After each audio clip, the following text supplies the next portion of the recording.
ಇದು ಒಂದು 30 ಅಡಿ ರೋಡು, ಆದರೆ ಇದು ಒಂದು ಸ್ವಲ್ಪ ಆ ಕಡೆ ಈ ಕಡೆ ಮೇಲೆ ಬೆಳ್ಕೊಂಡು ತೆರವು ಮಾಡಿದ್ರೆ ಕ್ಲೀನಾಗಿ 30 ಅಡಿ ಇದೆ. ಇದು 25ರಿಂದ 30 ಅಡಿ ಬರುತ್ತೆ. ಡಾಂಬರ್ ರೋಡಿಂದ ಒಳಗಡೆ ಒಂದು 500 ಮೀಟ್ರು ಹೊರಗಡೆ ಬರಬೇಕು. ಈ ರೋಡ್ಗೆ ಅಟ್ಯಾಚ್ ಆದಾಗಿ 1 ಎಕರೆ ಒಂದು ಲ್ಯಾಂಡ್ ಬಂದು ನೋಡಿ,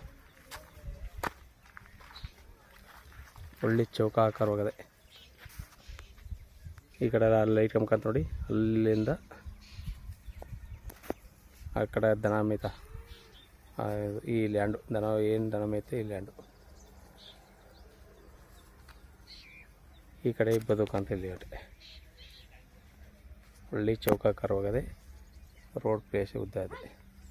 ಪವರ್ ಲೈನು ಜಮೀನಿನೊಳಗೆ ಹೋಗೋದೆ. 1 ಎಕರೆ. ಇದು ಚಾಮರಾಜನಗರ ರಿಜಿಸ್ಟ್ರೇಷನ್ ಬರೋದು. ಮೈಸೂರಿಗೆ ಒಂದು 55 ಕಿಲೋಮೀಟ್ರ್ ಆಗುತ್ತೆ. 1 ಎಕರೆ ಲ್ಯಾಂಡ್ ಬೇಕು ಅಂದ್ರೆ ಒಳ್ಳೆ ಚೀಪ್ ಆ್ಯಂಡ್ ಬೆಸ್ಟ್ ಆಗೋ ಲ್ಯಾಂಡು. 16 ಲಕ್ಷ ರೂಪಾಯಿ ಹೇಳ್ತಾರೆ. ವ್ಯಾಪಾರಕ್ಕೆ ಹೋಗ್ತಂದ್ರೆ ನೈಸ್ಲಿ ನೆಕೆಸಬಲ್ ಆಗುತ್ತೆ ನೋಡಿ ಸರ್. 1 ಎಕರೆ ಬೇಕು ಅಂದವ್ರಿಗೆ ಒಂದು ಲ್ಯಾಂಡ್ ಅದೇ 16 ಲಕ್ಷ ಹೇಳ್ತಾರೆ. ಹೋಗ್ತಂದ್ರೆ ನೈಸ್ಲಿ ನೆಗೆಸಬಲ್ ಆಗುತ್ತೆ.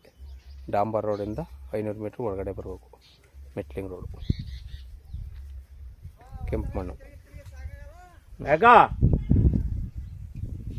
ಲಿಂಗಾಯತ ಪ್ರಾಪರ್ಟಿ. ರೆಕಾರ್ಡೆಲ್ಲ ಲೀಗಲ್ ಆಗದೆ. ಧನ್ಯವಾದಗಳು.